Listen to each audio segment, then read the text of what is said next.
todos os presentes a se dirigir ao hall para darmos início à cerimônia.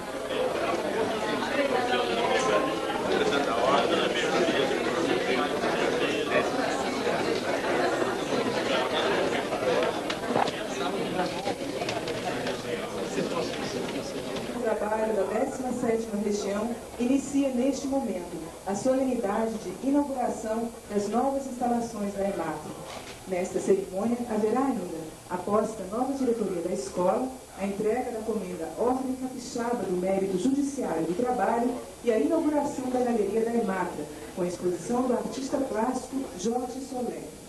Para abrilhantar o encerramento do ano letivo da EMATRA, teremos ao final da cerimônia o prazer de ouvir o ministro Arnaldo Lopes Susequinte, que vai falar sobre o judiciário trabalhista e a conjuntura político-econômica. A Escola de Magistratura do Estado do Espírito Santo, criada em setembro de 94, tem como objetivo preparar candidatos à magistratura trabalhista, realizando também cursos destinados ao aperfeiçoamento de juízes e servidores. A avaliação dos alunos, a receptividade do meio jurídico e os bons resultados nos concursos e na vida profissional dos que aqui estudam nos permite afirmar que a EMATRA tem cumprido com excelência os objetivos aos quais se propôs. O crescimento como escola trouxe a natural expansão física. Com o novo espaço que hoje se inaugura, a EMATRA passa a ocupar todo o 12º andar, uma área de 450 metros quadrados, com biblioteca, galeria de arte e o espaço reservado para a memória da Justiça Trabalhista do Estado. Ora, o presidente do TRT, juiz Hélio Mário de Arruda, que foi o primeiro diretor da EMATRA.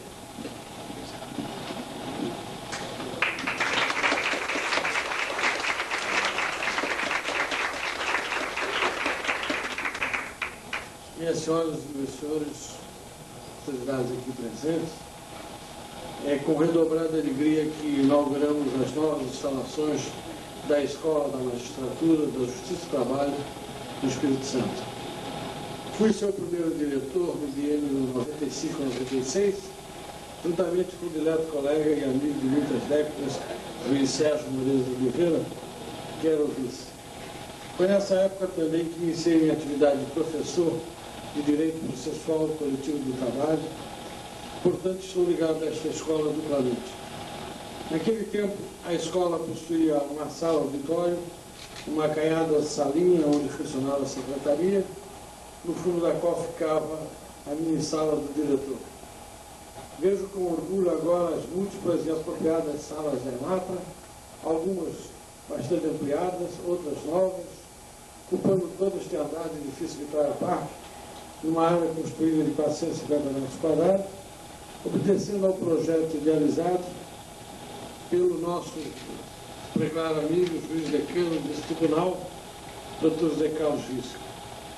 É a Justiça do Trabalho do Espírito Santo se adequando fisicamente para atender às necessidades da nossa atual e futura comunidade estudiosa do direito do trabalho, cujas leis reclamam revisão, reforma, aperfeiçoamento, mas não extinção, como querem os arautas do neoliberalismo.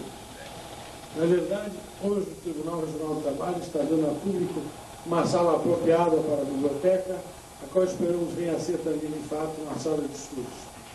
Estamos inaugurando também uma sala onde devem ficar os dados, arquivos, documentos, peças da memória da Justiça do Trabalho no Estado. Hoje os senhores conhecerão também um espaço cultural que chamamos de Galeria de Arte da Escola da Magistratura. Na verdade, em uma época em que se fecham as galerias de arte, o Tribunal e a EMATRA abrem uma no centro da cidade, oferecendo à comunidade de Vitória um espaço de cultura. É ainda este novo auditório mais moderno, equipado que será em breve com um sistema de tradução simultânea, permitindo a vinda de palestrantes estrangeiros ao nosso meio. Enfim, devemos todos comemorar a abertura desse novo espaço físico da Justiça do Trabalho e fazer com que ele seja um espaço cultural, através da qual a vivência entre operadores de direito, realizando a troca de informações e experiências. Com as novas instalações, a escola estará melhor estruturada para desenvolver sua principal atividade, que é preparar bacharéis para a futura carreira da magistratura trabalhista. Poderá também desenvolver melhor outras atividades já iniciadas antes desta reforma, que é a realização de eventos, como conferências de ministros, palestras de estudiosos de renome do direito, cursos de aperfeiçoamento para juízes e servidores. Nesse ponto em particular, queremos informar a todos que a escola está realizando um projeto do antigo primeiro curso de iniciação profissional de magistrado. O grupo de 6 juízes de trabalho substitutos aprovados no último concurso participam do curso com vivo interesse e grande proveito. O Tribunal, na pessoa do seu presidente, Jair Marta, do seu diretor, tem o prazer de apresentar à comunidade jurídica capixaba esta casa de estudos de forma intelectiva, de onde sairão, como tem saído, novos juízes e procuradores a serviço da nobre causa da justiça. Obrigado.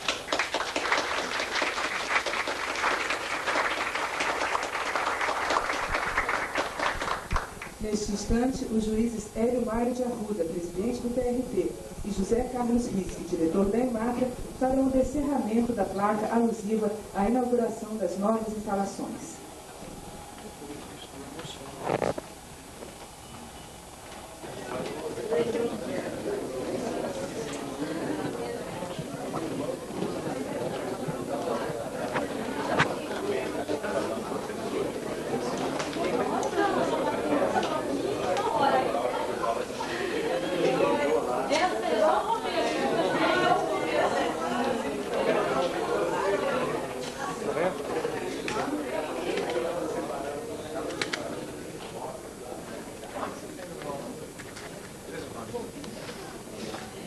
Faltando mesmo, faltando um cara.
Dando continuidade à cerimônia, registramos a composição da mesa. Juiz Hélio Mário de Arruda, presidente do TRT, juiz José Carlos Risque, diretor da EMATRA, ministro Arnaldo Lopes Susequinde, juíza Anabela Almeida Gonçalves, vice-presidente do TRT, e procurador-chefe do Ministério Público do Trabalho, Dr. Levi Scatolini. Registramos ainda nos lugares de honra deste auditório e pedindo que se considerem como parte integrante da mesa: juíza Maria de Lourdes Vanderlei Souza, juiz Sérgio Moreira de Oliveira, juíza Maria Francisca dos Santos Lacerda, juiz Jailson Pereira da Silva, doutor Albuino Azeredo, ex-governador do Espírito Santo, e doutora Célia Gurivides, viúva do juiz Jaime Gurivides. agradecemos a presença de todos. Convidamos os presentes a ouvirem o hino nacional.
Neste momento, o presidente do TRT dará posse à nova diretoria da EMATRA, eleita para o biênio 99-2000. Diretor, juiz José Carlos Risque e vice-diretor, juiz Jailson Pereira da Silva. Para a leitura do termo de posse, convidamos o coordenador da EMATRA, professor Etilson Pedrinho.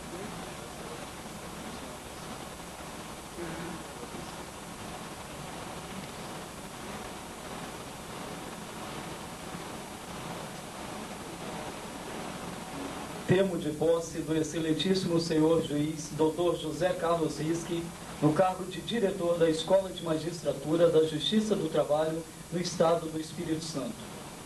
Aos 11 dias do mês de dezembro do ano de 1998, nesta cidade de Vitória, Estado do Espírito Santo, perante o excelentíssimo senhor juiz-presidente do Tribunal Regional do Trabalho da 17ª Região, Dr. Hélio Mário de Arruda, compareceu o excelentíssimo senhor juiz, Dr. José Carlos Risque, eleito diretor da Escola de Magistratura da Justiça do Trabalho, com aprovação por aclamação do colegiado da segunda instância, expressa na Resolução Administrativa número 79/98, de 11 de novembro de 1998, publicada no Diário Oficial do Tribunal Regional do Trabalho da 17ª Região, edição número 655, de 2 de dezembro do ano em curso, que passa a exercer o referido cargo no próximo biênio. Atendidas as exigências legais, toma posse no cargo o excelentíssimo senhor juiz eleito. E para constar, eu, Edilson Pedrini Ramos, coordenador da EMATRA, mandei lavrar o presente termo, que após lido e achado conforme, vai assinado pelo excelentíssimo senhor juiz-presidente e pelo empossado.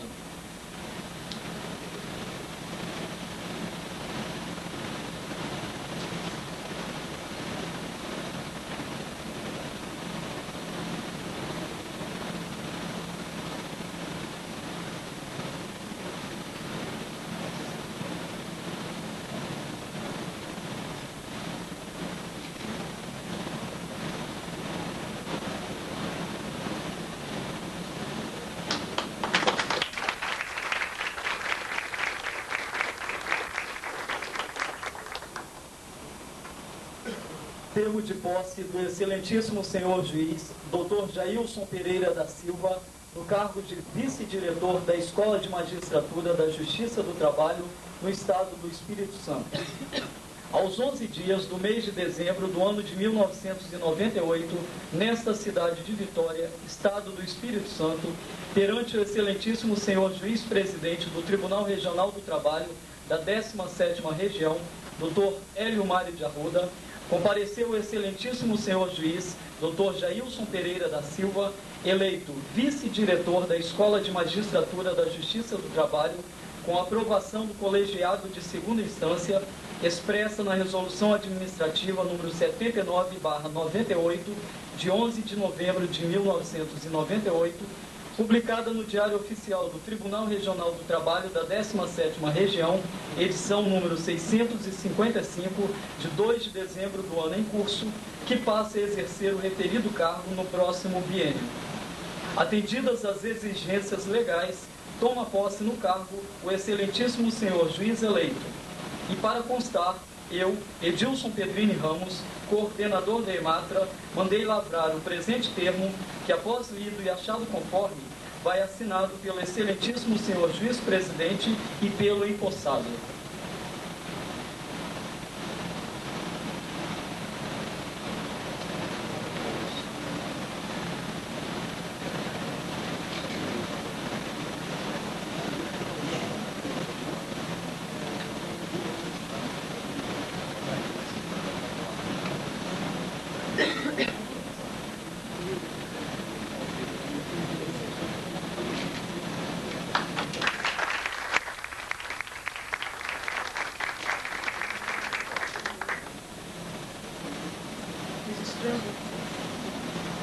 Registramos a presença da doutora Ivone Vilas Novas, representando a OAB Espírito Santo. Ouviremos agora o doutor José Carlos Risque, diretor da EMATRA. Senhor doutor Mário de Arruda, presidente do Egrégio Tribunal Regional do Trabalho, ministro Arnaldo Sequinde, meus colegas aqui presentes, governador Amoedo Azeredo, doutor Levis Catolini, representante do Ministério Público do Trabalho, em nome de quem eu saúdo as demais autoridades aqui presentes, minhas senhoras e meus senhores. Nessa data estão ocorrendo vários eventos ligados à nossa Justiça do Trabalho. Portanto, esta é, acima de tudo, um momento de registro histórico e de agradecimento. No início de 1997, a juíza Regina Uchoa da Silva, então presidente do nosso tribunal, aderiu à ideia da ampliação da nossa escola judiciária. A partir daí, com troca de informações e de ideias, nasceu o projeto, através do trabalho incansável dos jovens que integram o setor de engenharia desta casa. Logo após, ao assumir a presidência do TRT, o juiz Hélio Mário de Arruda, primeiro diretor desta casa, aprovou o projeto, determinando a sua execução, dando amplo e incondicional apoio através de sua equipe, liderada por Leodósio Pasti. Temos a certeza de que esse espaço, que ora se inaugura, só foi possível graças à determinação do juiz Hélio Mário de Arruda. E agora, a comunidade capixaba recebe as novas instalações da escola, composta de um auditório com sistema de tradução simultânea, diga-se passagem, único em Vitória, sala de múltiplo uso, uma biblioteca, um espaço cultural e a memória do tribunal com todo o acervo da Justiça do Trabalho no Espírito Santo.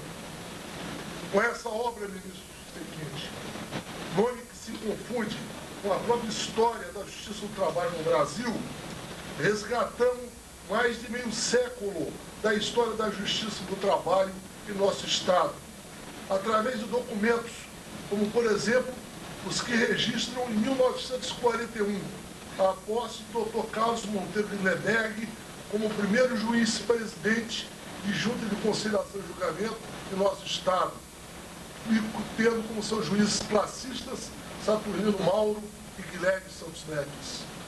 Há outros documentos que registram durante décadas o exercício da judicatura em nosso Estado por magistrados da envergadura de Beresfor Martins Moreira e Clóvis Rabelo. Fonte histórica de Getúlio Vargas, presidente do Brasil, quando a promulgação da consolidação das leis do trabalho, datada de 1940, enviada pelo Departamento de Informação e Propaganda, que se encontrava na primeira junta de conciliação e julgamento de Vitória. No momento que se comemoram 50 anos da Declaração dos Direitos Humanos, nada melhor que a inauguração desse espaço, já que o acesso à cultura é uma das formas de conscientizar, despertar no povo a consciência da cidadania, enfim, de libertação do próprio homem, para que o mesmo tenha respeitados os seus mais elementares direitos. Aliás, plagiando Monteiro Lobato, o país se faz com homens e livros. E a IMATA tem se preocupado sempre em contribuir para o aperfeiçoamento do magistrado e dos demais operadores do direito, bem como de toda a comunidade, fomentando debates, estudos, reflexões e, acima de tudo, como deve ser, abrindo-se a todas as correntes de pensamento. Não poderia me furtar de registrar aqui meus agradecimentos a todos que contribuíram para o sucesso dessa escola, principalmente seus dedicados mestres, ao entusiasmo e à dedicação da parceira de todos os momentos, que foi a colega Maria Francisca dos Santos Lacerda, vice-diretora da escola. Agora, o juiz Jailson Pereira da Silva a substitui, e tenho a certeza de que a escola terá nele o mesmo entusiasmo de sua antecessora. Aos meus colegas, Hélio Mário de Arruda, Anabela Almeida Gonçalves, Maria de Lourdes Vanderlei Souza, Sérgio Moreira de Oliveira, Maria Francisca dos Santos Lacerda, Miguel Broto Dória, que nos indicaram para, junto ao colega Jailson, iniciarmos um novo mandato, nossos agradecimentos. Um registro especial a todos os funcionários que deram o melhor de seus esforços na conclusão da ampliação da escola, principalmente aos jovens profissionais Lila, Leide, Franchá, Carla e Atariba, que aqui deixaram registrado quanto é capaz a arquitetura capixaba e os nossos funcionários, quando motivados. Por último, minha gratidão ao coordenador da EMATRA, Edilson Pedrini, e à sua equipe, por partícipes de todo o trabalho desenvolvido pela EMATRA. Muito obrigado.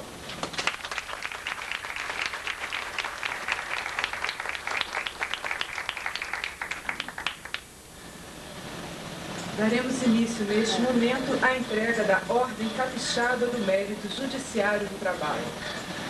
A Ordem Capixaba do Mérito Judiciário do Trabalho destina-se a agraciar personalidades que tenham prestado relevantes serviços à Justiça do Trabalho. Para receber do grão-mestre Hélio Mário de Arruda a comenda da Ordem do Mérito Judiciário do Trabalho, no grau de Gran Cruz, chamamos ao lugar de honra, no centro deste auditório, o ministro Arnaldo Lopes Susequinde.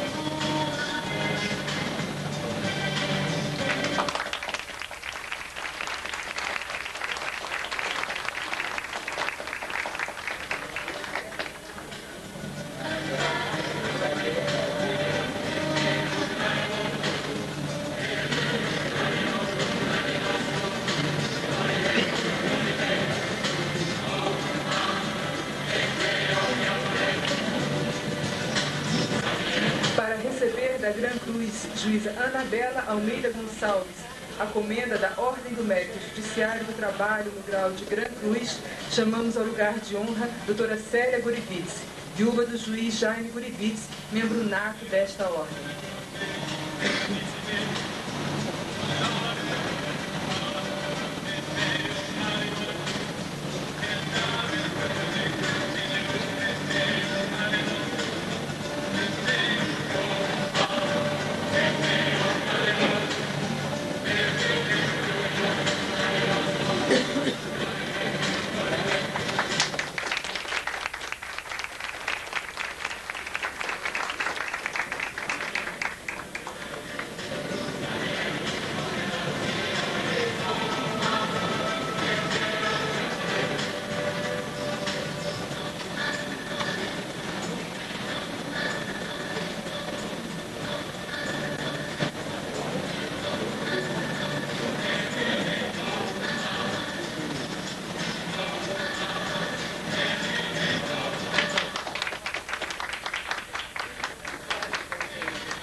Para receber da Gran Cruz Maria de Lourdes Vanderlei Souza a comenda da Ordem do Mérito Judiciário do Trabalho, no grau de Gran Cruz, chamamos ao lugar de honra Dr. Albuino Azeredo.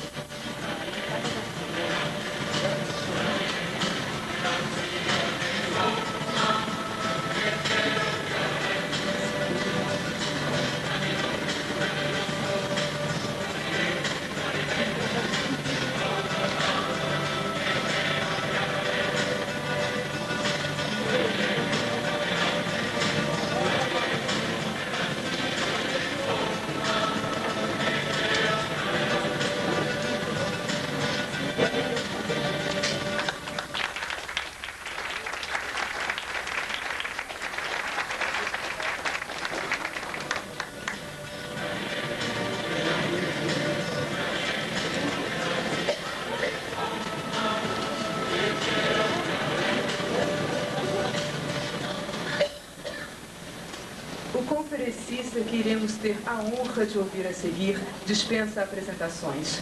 O ministro Susequinde, que traz em seu extenso currículo a participação na OIT e na elaboração da CLT, é, sem nenhum favor, um dos nomes mais respeitados no meio jurídico. Para falar sobre o judiciário trabalhista e a conjuntura política e econômica, teremos o prazer de ouvir o ministro Arnaldo Lopes Susequinde.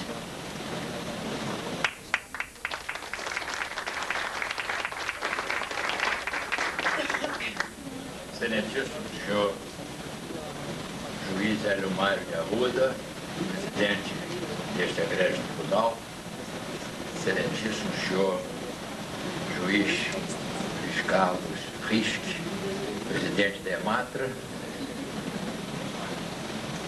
senhores componentes da mesa, membros do Ministério Público, advogados, funcionários deste tribunal, senhoras e senhores, o meu agradecimento por pertencer já agora a essa ordem de mérito consiste, como me pediu o meu velho amigo Hélio Mário de Arruda, em proferir uma palestra. A palestra seria a forma mais apropriada de agradecer a significativa honra de que estou possuído nesse momento.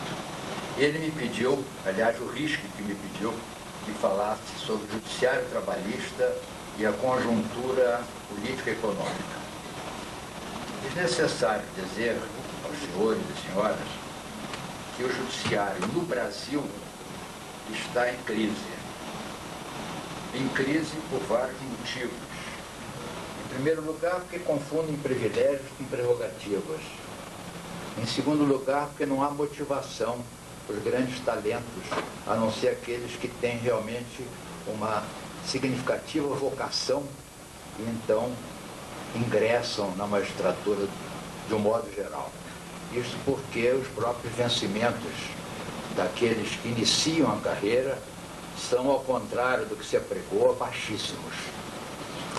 Mas essa crise atinge a justiça do trabalho de forma mais preocupante, porque há uma hipertrofia da justiça do trabalho que pode ser registrada pelo crescimento estatístico das décadas correspondentes à sua atividade. A década de 60, a Justiça do Trabalho no Brasil inteiro recebeu 3.333.214 processos. 3.333. Na década de 70, 4.827.874. Na década de 80, 8.911.179. Na década de 90, até 30 de junho de 98, portanto não completada ainda a década, 14.656.031 processos. Só no primeiro semestre deste ano, as juntas de conciliação receberam 975.986 processos e julgaram 937.353. Os tribunais regionais de trabalho, 187.727 e julgaram 195.628. O TST, um único tribunal, nesse semestre, já recebeu 64.836 e julgou 59.796. Isso espelha, de um modo eloquente, a impossibilidade de, sem uma reforma de base estrutural, a Justiça do Trabalho se colocar em dia. Porque é impossível o juiz julgar bem uma quantidade dessas anunciadas de processos. Quais foram as causas, ou quais são as causas específicas dessa hipertrofia?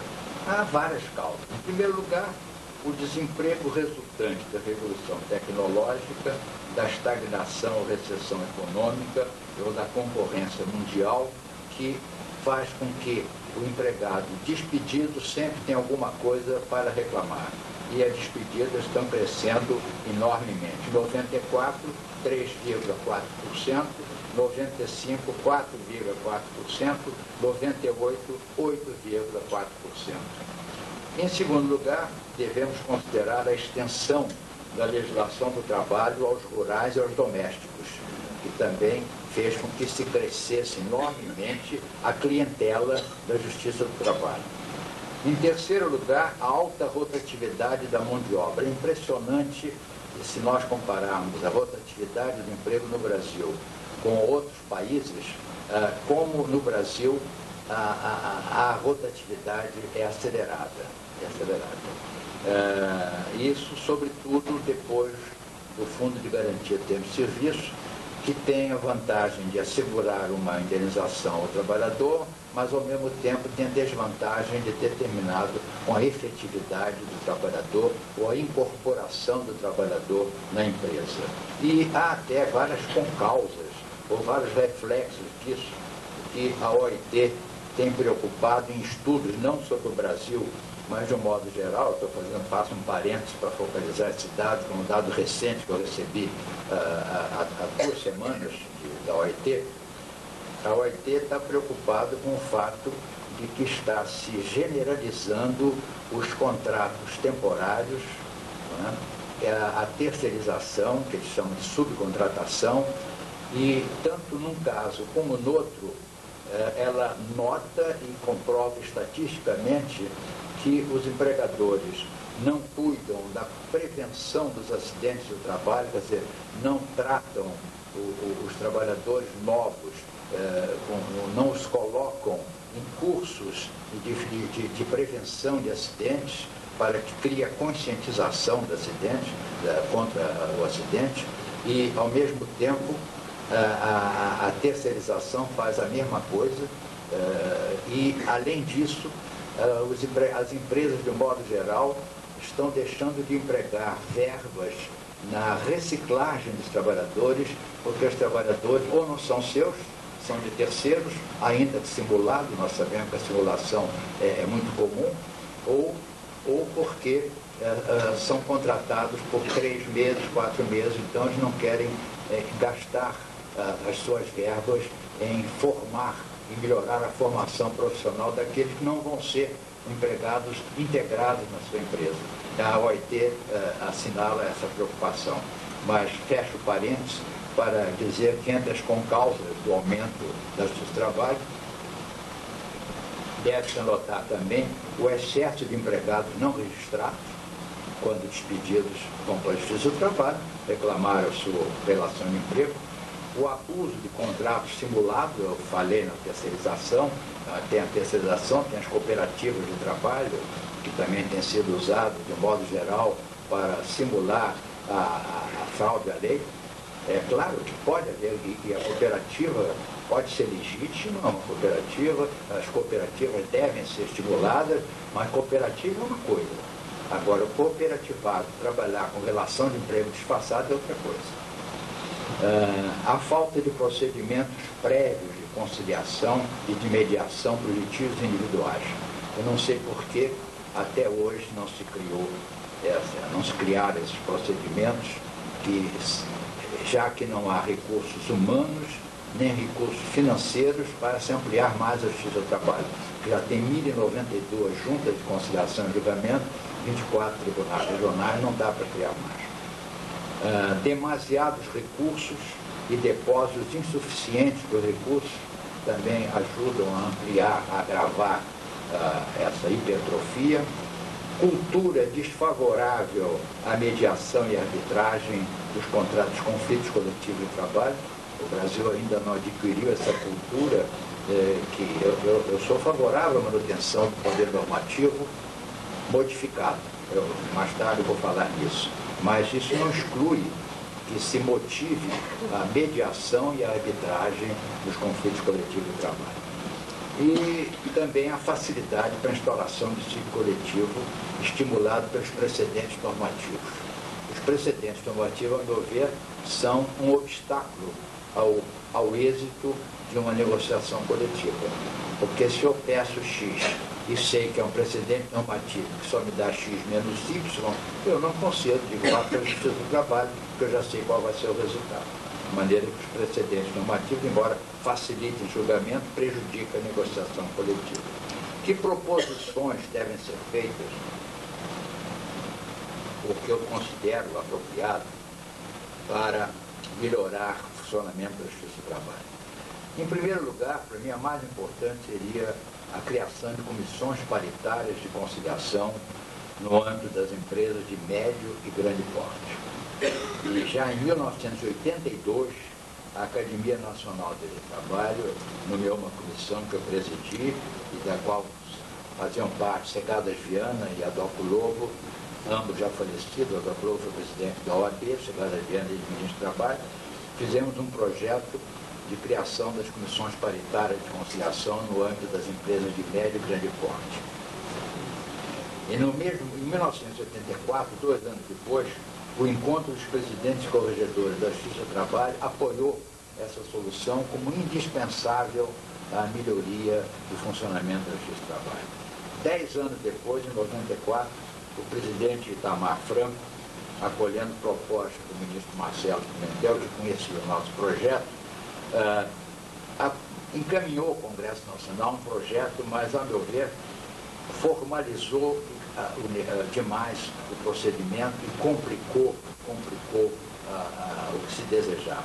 Porque o projeto é um projeto simples, como eu vou resumir dentro de um pouco, mas esse projeto encaminhado pelo governo praticamente estabeleceu um processo formal, com uma opção de regras, enfim, tornando aquilo que não deve ser. O exemplo alemão, tem vários países que têm comissões paritárias, a Alemanha, França, Espanha, Dinamarca, Suécia, aqui na América, Colômbia, Venezuela, todos eles têm, porque é fundamental para evitar.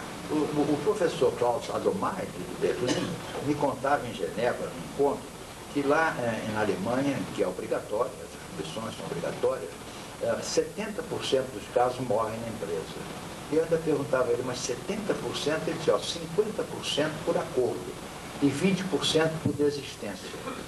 E eu virei e disse, mas desistência, 20%? Ele disse, porque a comissão é composta geralmente de 2 representantes trabalhadores eleitos pelos empregados e 2 prepostos do empregador nas empresas de maior porte e 1 nas empresas de médio porte, um de cada um. Mas esses representantes são conhecidos dos empregados. Os empregados é que os elegeram. Os nossos juízes classistas potencialmente representam os trabalhadores e empregadores, mas eles geralmente nunca se viram. Já ali não, são pessoas conhecidas. Então o conselho deles é muito importante. Então ele me dava o seguinte exemplo. Ele dizia, Justiquinte, na sua pronúncia alemã, falando em francês que eu não falo alemão, Hans reclama que as suas férias foram contadas erradas, porque ele só faltou 4 vezes no ano passado e deram tantos dias de férias. O que é que nós fazemos? Chegamos a secretária da comissão, liga para o Serviço de Recursos Humanos, para o departamento pessoal, que nome tenha, liga o telefone interno. O telefone e diz, quer ver aí no computador quantas faltas teve Hans? Ele verifica, teve 4, sim, senhor. Então, se teve 4, está errado. Ele tem direito a tantos dias de férias e não tanto. Se eu corrijo, está resolvida a questão.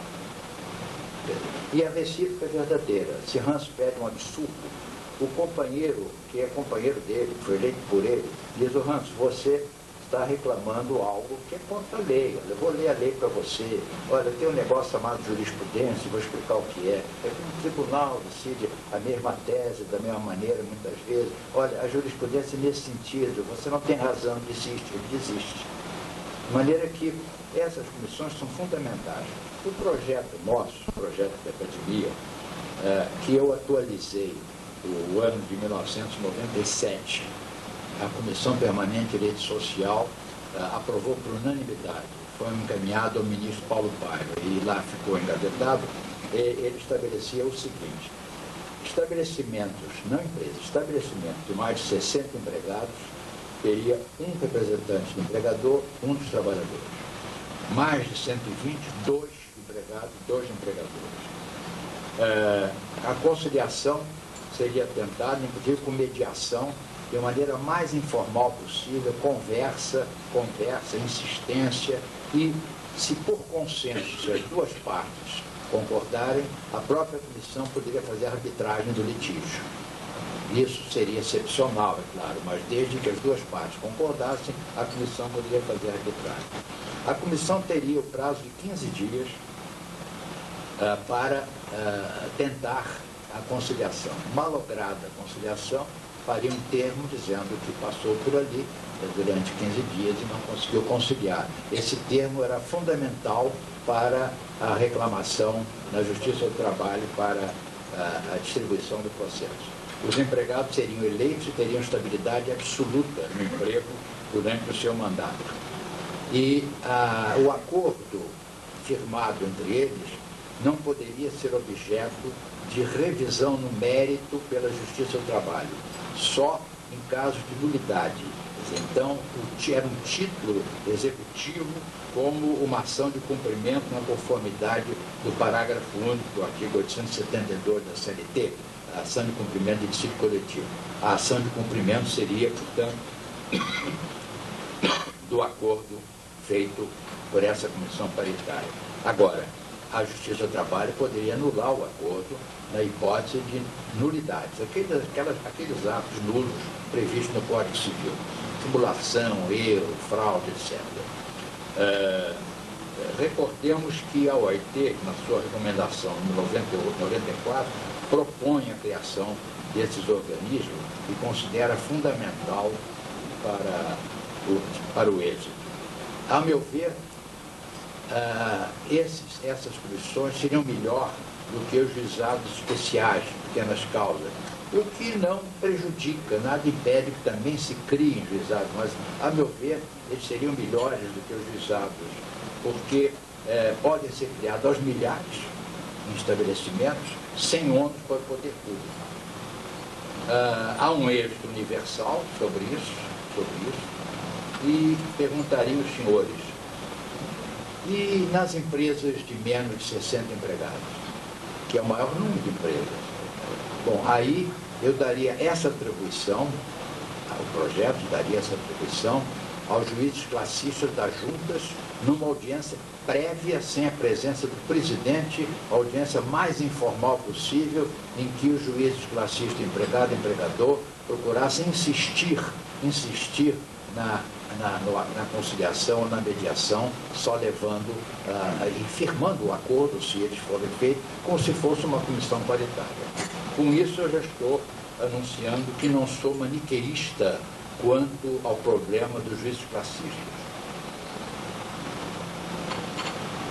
Eu não me coloco nem na tese radical da Ana Jucta, nem na tese radical da Ana Matra. Eu me coloco no meio. Eu manteria os juízes classistas nas juntas de conciliação e julgamento, dando-lhes, inclusive, essa importante tarefa prévia, e nos tribunais regionais e tribunais superiores, nas turmas que julgam recursos em dissídios individuais, não teriam juízes classistas, só juízes togados, 3 juízes togados cada turma.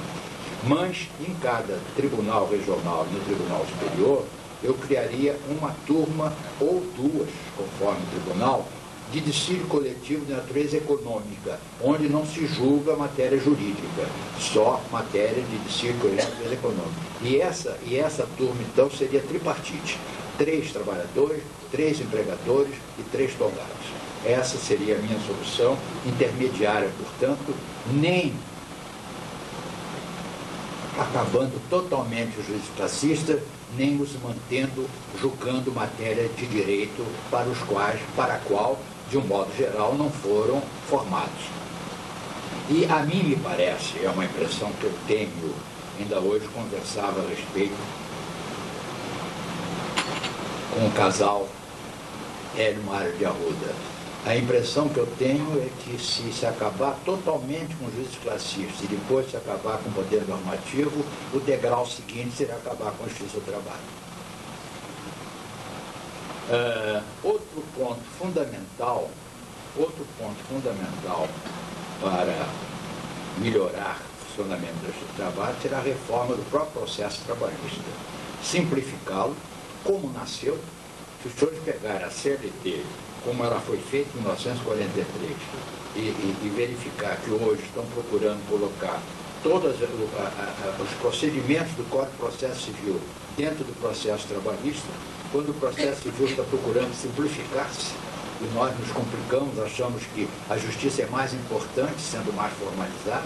Eu chego a ver decisões de vez em quando, não conheço do recurso, porque a procuração do recorrente não teve a firma conhecida. Meu Deus, na Justiça do Trabalho não é possível. Eu pergunto a outra parte, nas contrarrazões, impugnou? Não. Por que isso? Por que não vamos julgar o mérito? Bom, a Justiça do Trabalho foi feita para ser julgada de uma maneira simples e procurar, tanto quanto possível, fazer a justiça no mérito. O processo trabalhista, portanto, a meu ver, deveria ser reformado para ser simplificado novamente, tal como idealizado, com menos recursos e com depósito mais amplo para a garantia da execução. Os senhores que são juízes, presidentes de junta, sabem o trabalho que dá e as possibilidades que existem dentro do nosso ordenamento legal para complicar a execução, adiar a execução. De maneira que, a meu ver, assim como desde uma multa do Detran até um recurso em matéria de imposto de renda, Conselho de Contribuintes, é necessário depositar totalmente a importância. Por que na Justiça do Trabalho o depósito é tão pequeno? Eu não digo que você tenha que depositar totalmente sem limites, estabelecendo até um determinado limite totalmente. Depois desse limite, então, vamos descendo o percentual, a fim de garantir, tanto quanto possível, a rápida liquidação da sentença. Quanto ao dissídio coletivo, no meu entender,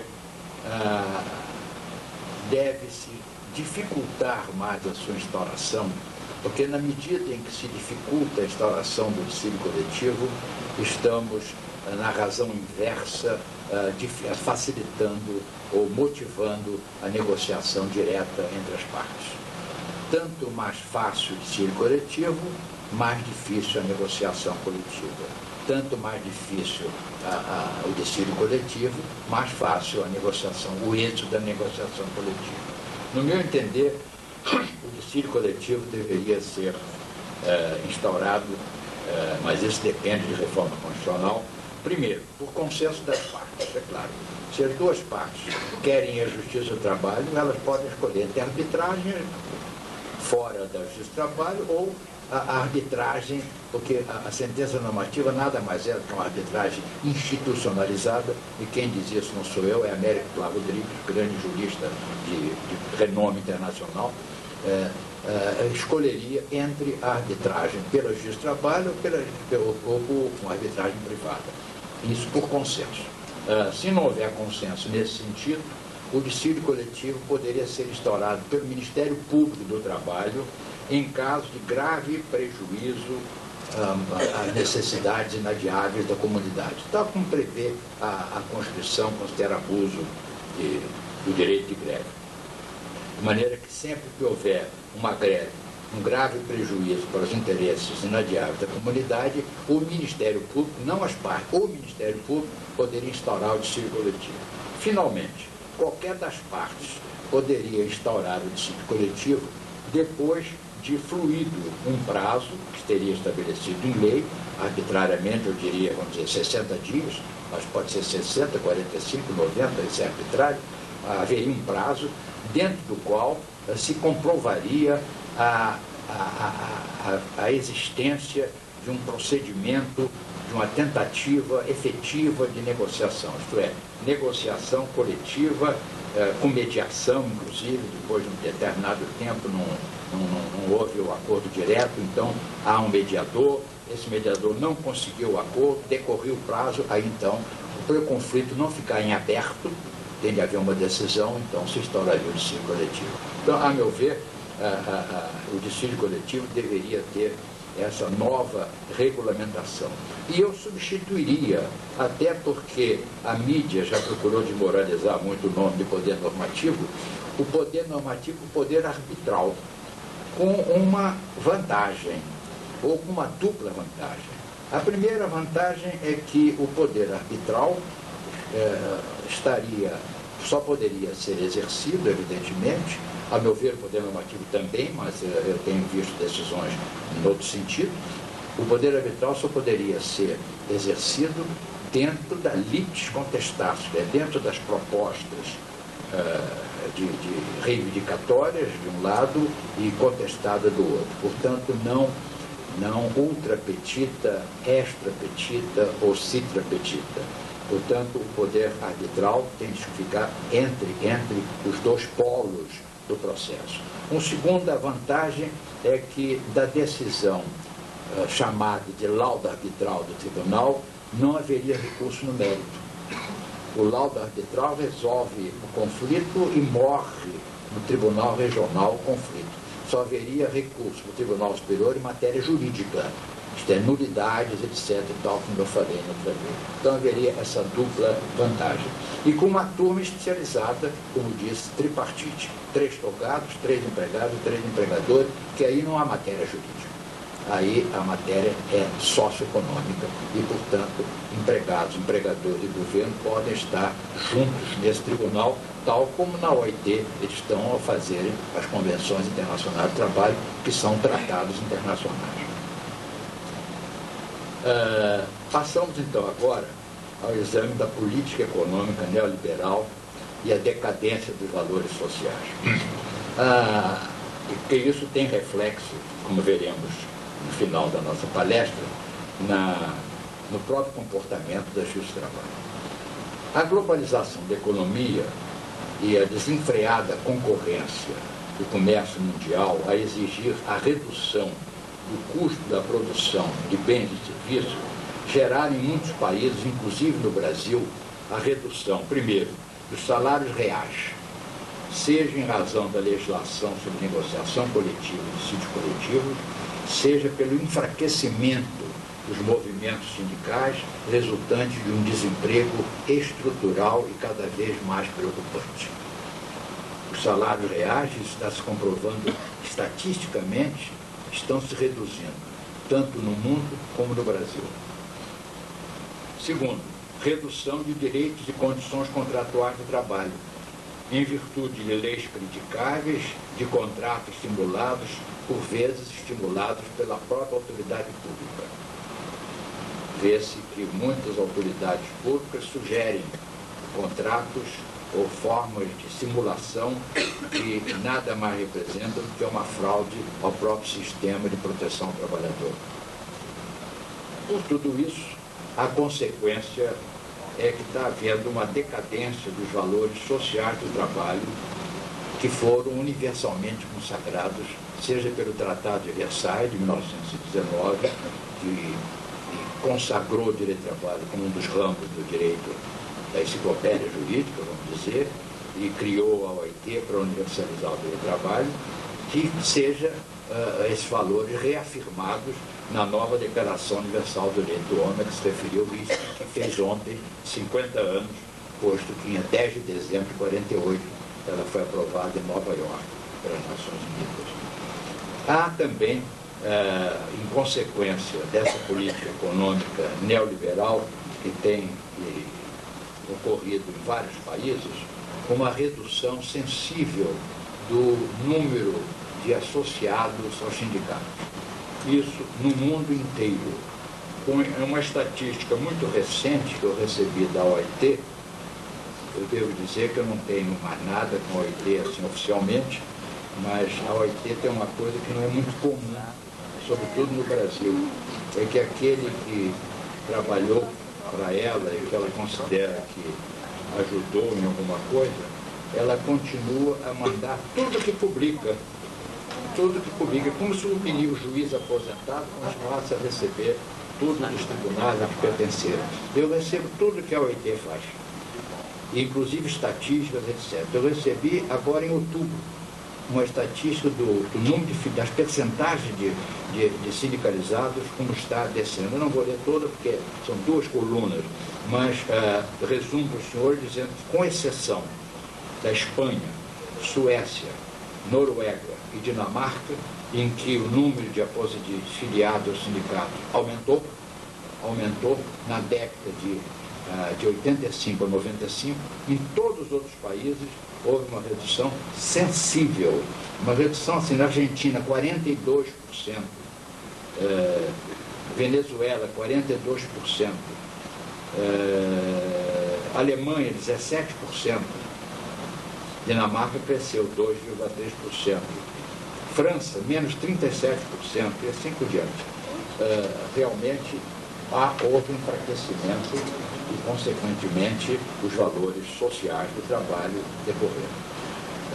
Disse eu numa conferência que fiz recentemente, vou ler esse trecho, fiz em Manaus recentemente, eu dizia o seguinte: a globalização da economia acirrou a polêmica entre os defensores do Estado Social e os adeptos do Estado liberal, os quais, obviamente, adotaram caminhos distintos a respeito da posição dos poderes públicos frente às relações de trabalho.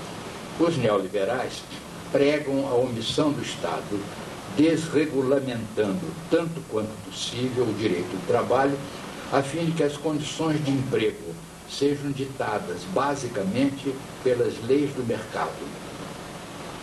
Já os defensores do Estado Social, esteados na doutrina social da Igreja ou na filosofia trabalhista de Harold Lasker, advogam a intervenção estatal nas relações de trabalho na medida necessária à efetivação dos princípios formadores da justiça social e à preservação da dignidade humana. E porque a social-democracia contemporânea pressupõe a pluralidade das fontes do direito, consideram eles que o patamar de direitos indisponíveis adequado a cada país deve e pode ser ampliado pelos instrumentos da negociação coletiva entre sindicatos de trabalhadores e empresários ou as associações destes. Portanto, um patamar de direitos indisponíveis, irrenunciáveis, abaixo do qual não se concebe a dignidade do ser humano, e acima do qual regras mais gerais que podem propiciar a flexibilização sob tutela sindical. Continuei dizendo, como bem assinalou Everaldo Gaspar Lopes de Andrade, ilustre procurador do Ministério Público de Pernambuco, que acaba de se aposentar, invocando a judiciosa análise de Paulo Omerod, os neoliberais, dizia ele, e muito bem, os neoliberais não se baseiam totalmente nas ideias de Adam Smith, mas nas concepções econômicas monetaristas esteadas na teoria de Friedman. O líder teórico pioneiro da economia liberal, Adam Smith, que juntamente com Rousseau e Montesquieu teve grande influência na formulação dos princípios da Revolução Francesa, dava grande importância ao conceito de sociedade, mesmo propondo o afastamento das questões econômicas e laborais. Adam Smith elevou-as a um patamar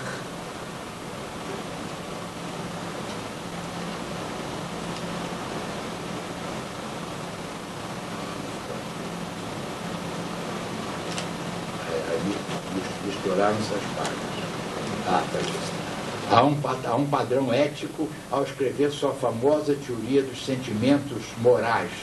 Daí a distinção que faz o citado jurista pernambucano, Everaldo, entre liberais e neoliberais. Para estes últimos, os valores morais sobre os quais os mercados livres operam foram esquecidos, pois estes conceitos não podem ser traduzidos em linguagem matemática. Os neoliberais, sem homenagearem a ética das relações humanas, querem reviver o liberal individualismo da Revolução Francesa, com o dogma da liberdade contratual, esteada na ficta igualdade jurídica dos cidadãos e dos titãs do mercado.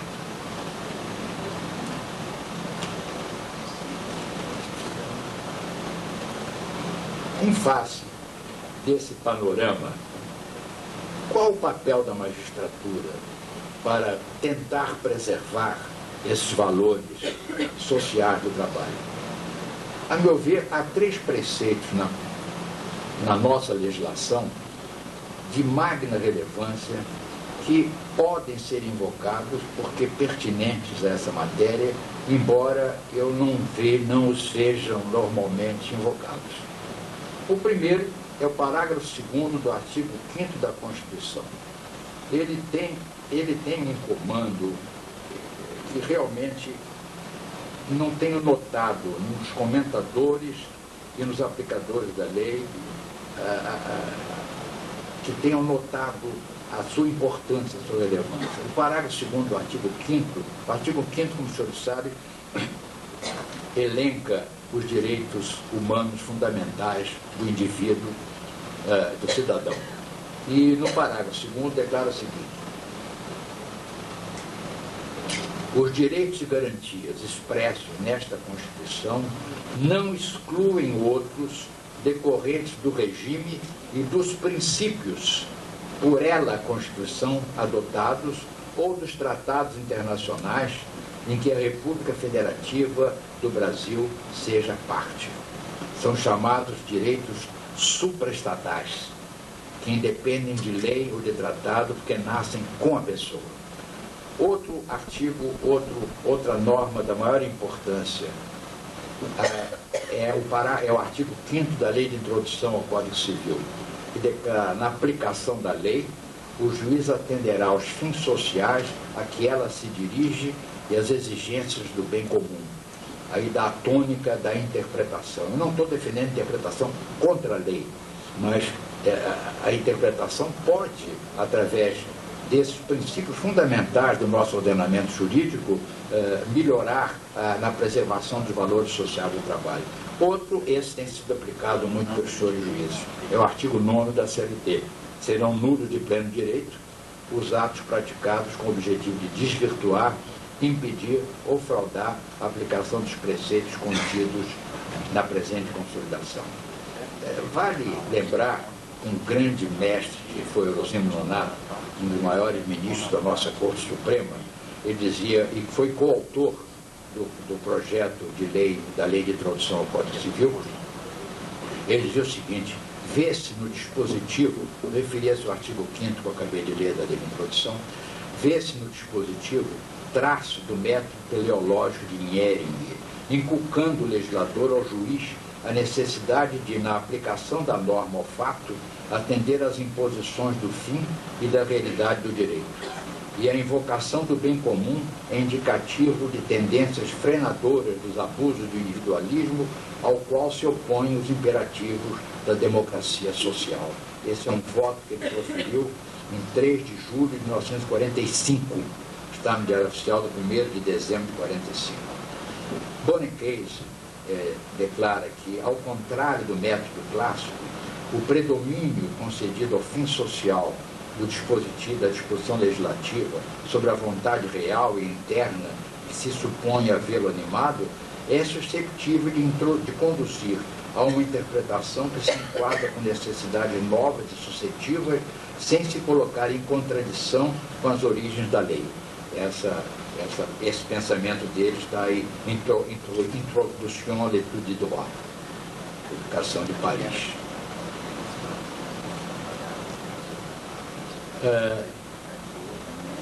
Entre os princípios, o que são princípios? Vamos ver o que são princípios. Segundo a minha definição constante de livros, princípios são enunciados genéricos, explicitados ou deduzidos do ordenamento jurídico pertinente, destinados a iluminar tanto o legislador ao elaborar as leis dos respectivos sistemas, como o intérprete ao aplicar as normas ou sanar omissões.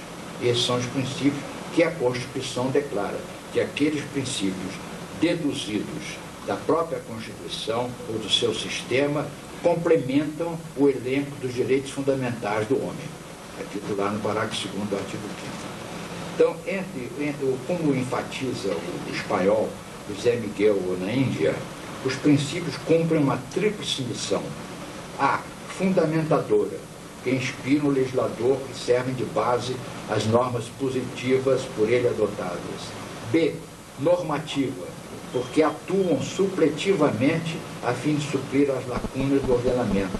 C, interpretadora, que constitui elemento orientador do aplicador da norma, que deles não pode prescindir para descobrir o seu verdadeiro sentido.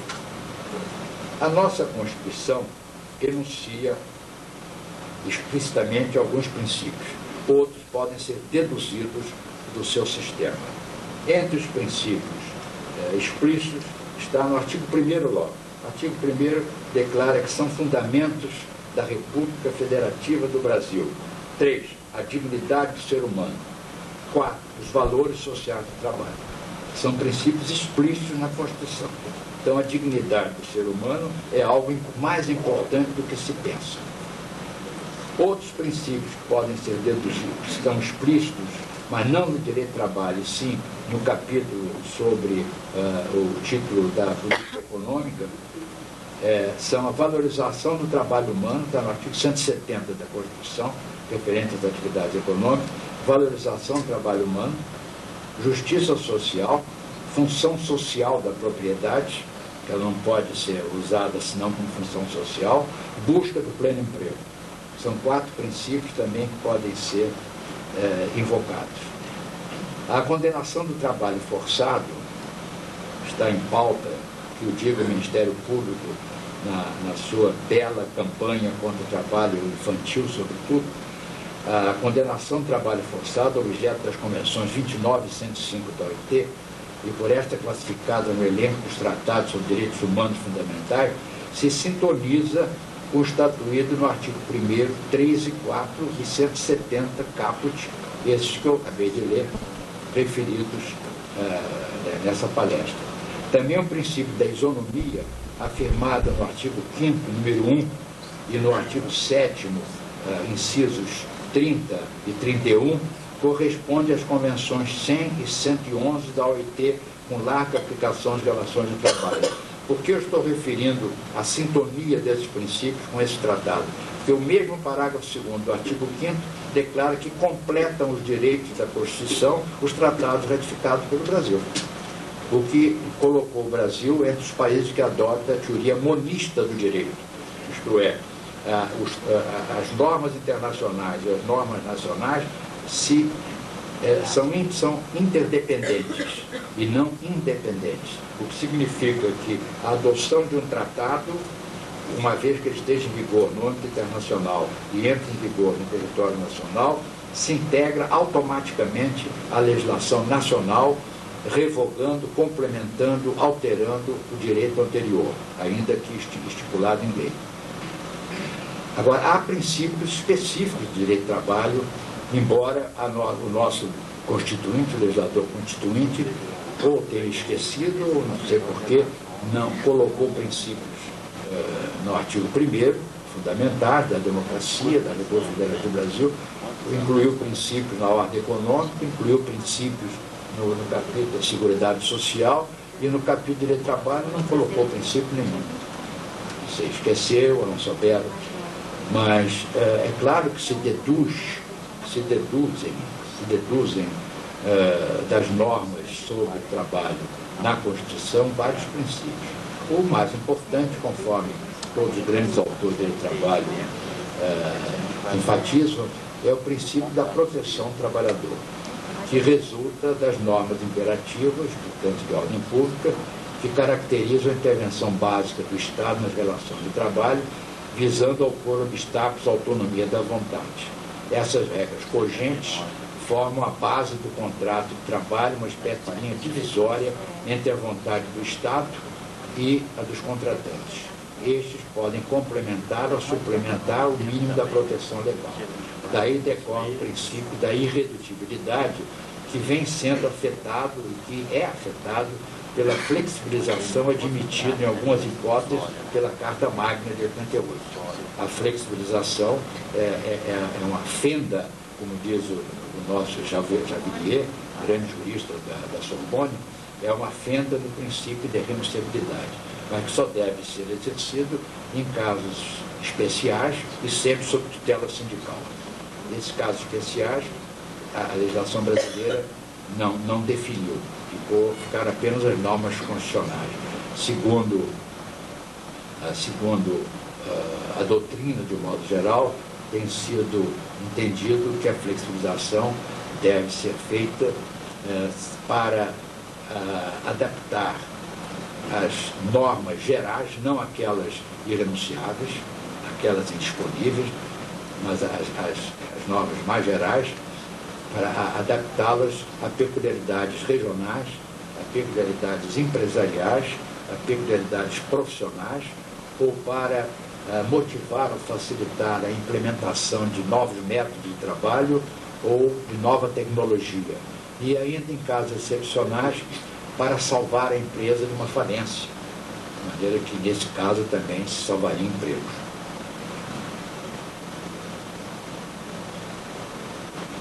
São filhos do princípio protetor alguns outros princípios. como o princípio indúbio pro operário, mas que não pode ser aplicado em matéria de prova. A prova não há indúbio pro quem não provou, ou prova ou não prova.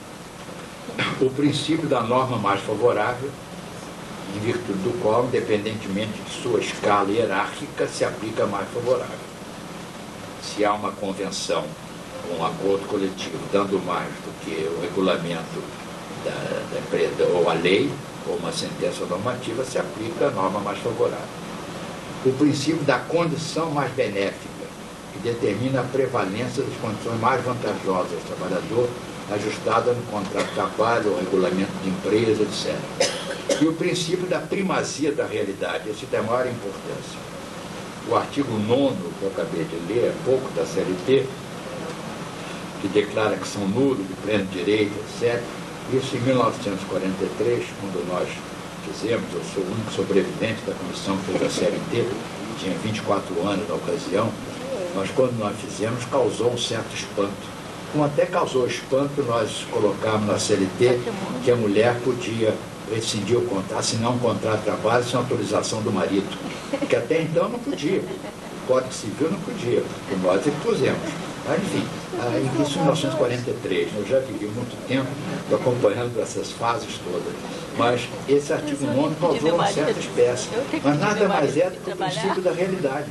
Quer dizer, o que é que se diz ali é que pouco importa o batismo que se deu ao contrato, o título que se deu ao contrato. Ele pode ser chamado de contrato de empreitada, de arrendamento, de sociedade, cooperativa, se realmente houver, de um lado, uma pessoa assumindo o risco do empreendimento econômico, dando ordens a alguém que trabalha para ele, que presta serviço à ordem, que eu digo, não é no sentido técnico, no sentido faça isso, faça aquilo, etc.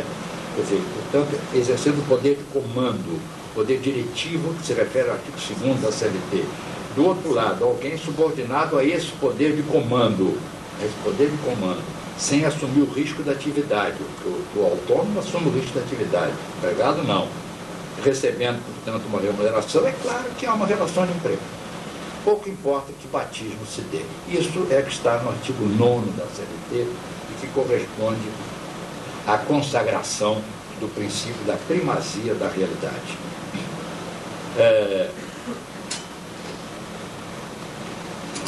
Os tratados internacionais, eu já referi, são da maior importância e, uma vez ratificados, é o teoria monista no Brasil, ele se aplica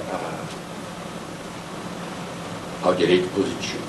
Vale lembrar que até 1976 prevaleceu no Supremo Tribunal Federal, no nosso Supremo, a tese de que o tratado ratificado, portanto a Convenção Coletiva, a Convenção Internacional do Trabalho é um tratado, as suas normas não só se incorporam ao direito positivo nacional, como tem uma superioridade no sentido de que uma nova lei não pode ser feita contra o tratado, senão depois de denunciado o tratado. Mas em 1976, o Supremo alterou essa jurisprudência. Hoje, a partir de então, e até hoje vem sendo mantido, entendem que sim, a ratificada, ela se incorpora ao direito positivo, complementa, altera, revoga toda a lei anterior que lhe seja contrária ou com ela incompatível. Mas uma lei posterior pode ser feita modificando a própria norma do tratado. É a jurisprudência do Supremo. O que estabelece uma espécie de conflito no âmbito internacional.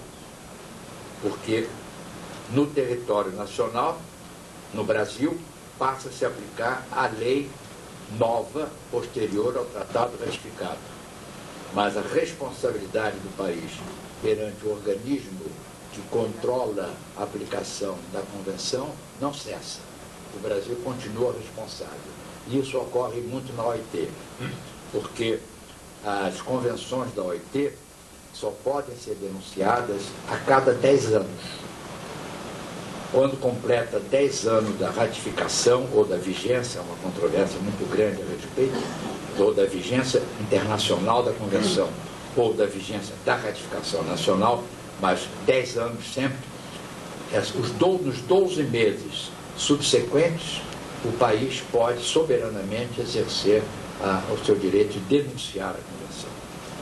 Então, é bem possível que, em relação a uma convenção do OIT, que não pode ser denunciada, senão depois de 10 anos da sua vigência, haja uma lei interna contrária à sua norma.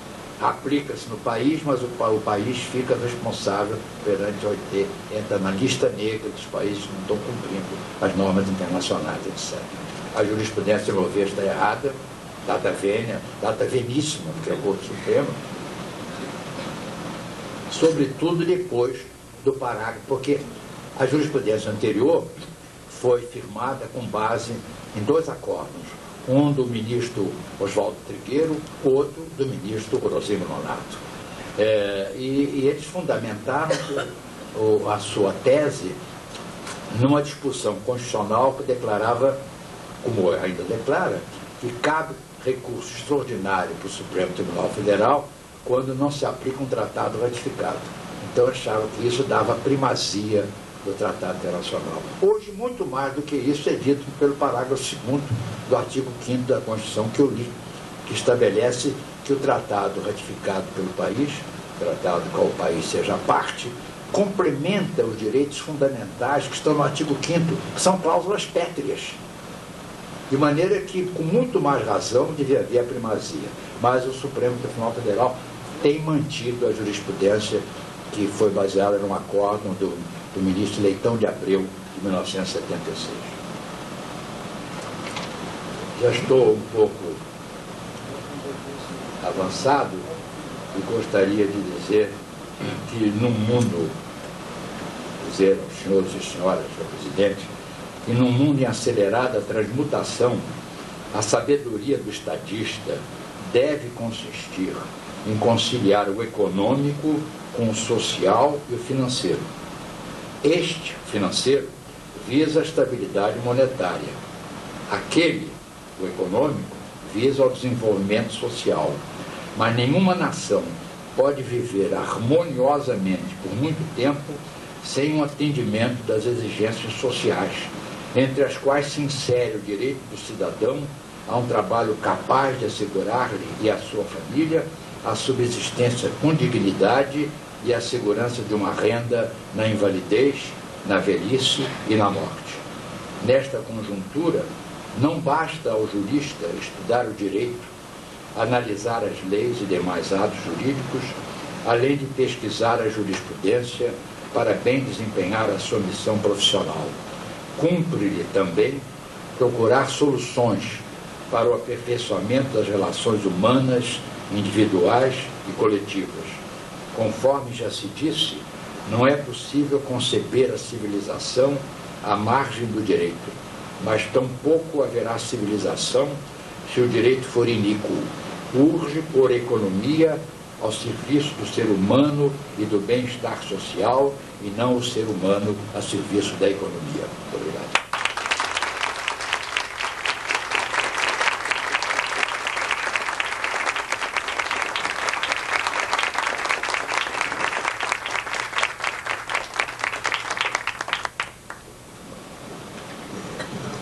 Parabenizando o ilustre palestrante, doutor Sucquinte. Antes de passar a palavra à Sua Excelência, doutor Mário de Arruda, para o encerramento dessa solenidade, nós convidamos todos a conhecerem os trabalhos do artista plástico Jorge Solé e as instalações da EMATRA, ora inauguradas. A palavra à Sua Excelência, senhor presidente. Agradecendo a todos a presença, declaro então encerrada essa solenidade. Obrigado.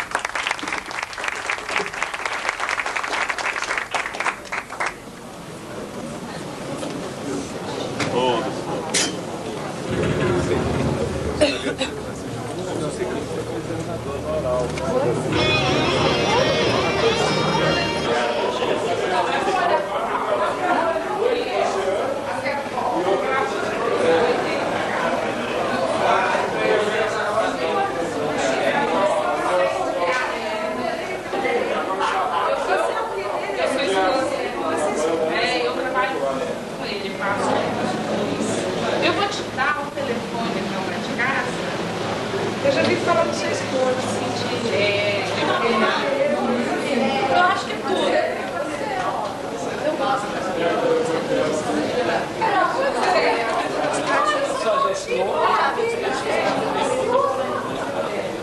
Legalmente. Gente difícil, sabe que é procurar um grito?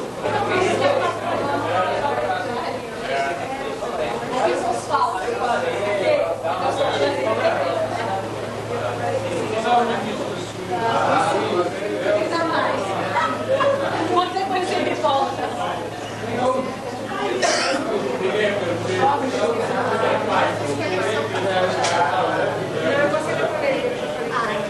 Mas quase tem.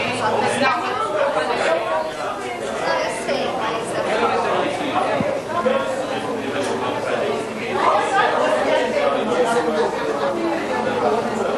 Mas sempre nós estamos falando daquela técnica. Muitas cores, explosão de... Você quer uma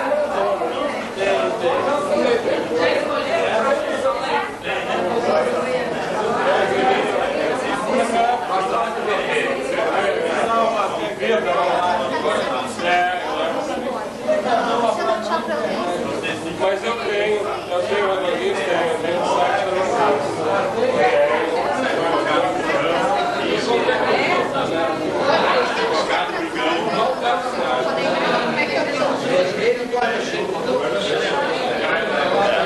Veja bem, ó. De repente, representante da justiça, né?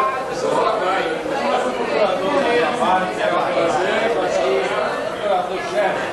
Você vê que absurdo a estatística? Que coisa! No ano passado, hoje,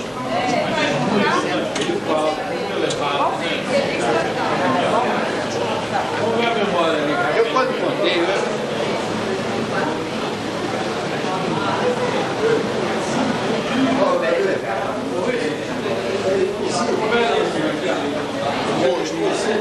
Só que eu já sou velho. Tudo bem? Legal isso, tudo bem? Você sabe que eu quase tive um quadro da condição material foi a sua mãe, você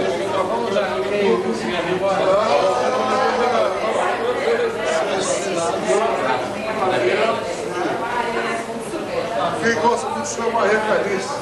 grande figura, grande Mariana, é um poeta maior. Mas olha, essa família sempre presta atenção, né? Vamos fazer uma galeria, não, uma parede, não é, isso realmente foi feito uma galeria. Inclusive, eles falaram que só um detalhe, talvez seja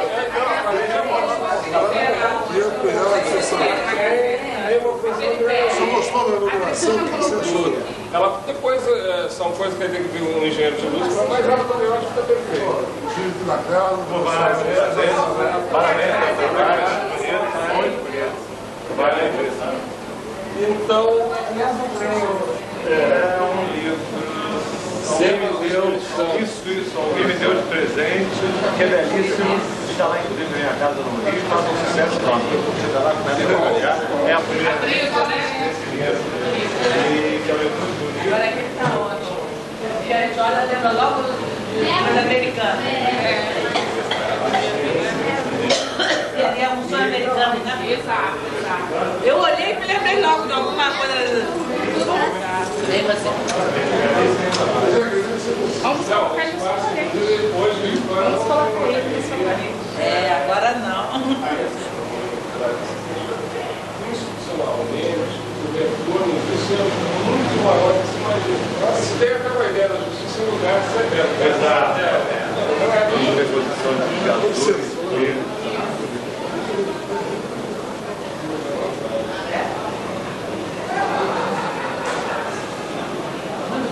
Parabéns. Obrigado. Belíssimo trabalho. Obrigado. Foi um prazer. Prazer foi meu.